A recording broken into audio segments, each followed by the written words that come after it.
I think the most painful thing and why people avoid doing the shadow work, it's actually because you don't want to face and recognize the aspects that you don't want to identify with.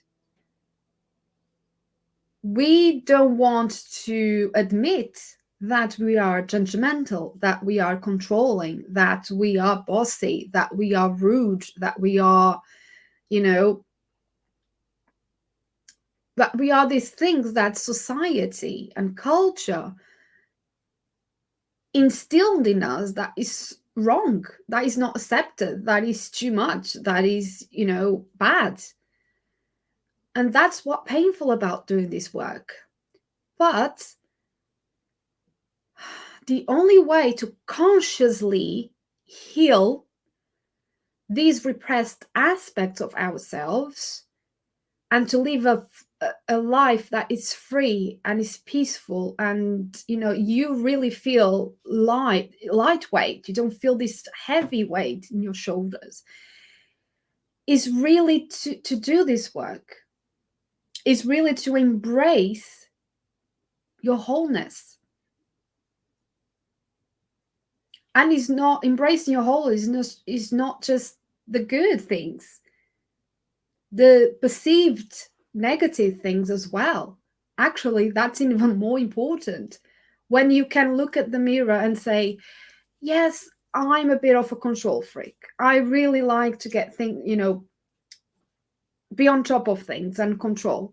But when you are triggered, or when you are faced with a situation that you feel that urge to be in control and control others people's emotions and what they do with their lives, or whatever, you can step back and say, okay, this is my shadow. I will need some more work on this. I recognize that my shadow is there. Let me step back and don't do it, or don't do it this way, and just recognize, oh yeah, I like to be in control of things. I apologize if I come across as being very controlling, or that was not my intent to do this, or can you please keep me on the loop so I can feel less anxious about this. There are ways around it.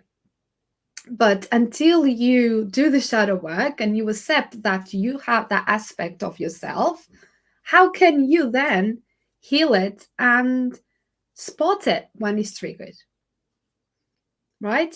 It's embracing this wholeness, embracing who we are. Because when we know, in essence, who we are, both the negative and the positive aspects, we then live free, because we no longer are running away. We no longer are spending so much energy worrying, if this person finds out that I'm like this, they will not love me, they will reject me. You no longer worry about what other people think of you, what judgments they do, because you accept it. You accept who you are. So it doesn't really matter what other people think. And that's how the freedom comes to be. So, yeah, shadow work is ultimately simply the process of giving attention and giving love to the parts of yourself that you perceived wrong and that you rejected. That's all that is. Let's this sink. I'm going to repeat again. Shadow work is ultimately the process of giving attention and giving love to the aspects of yourself that you perceived wrong and that you rejected. Isn't that beautiful? Isn't that less scary? Isn't that empowering?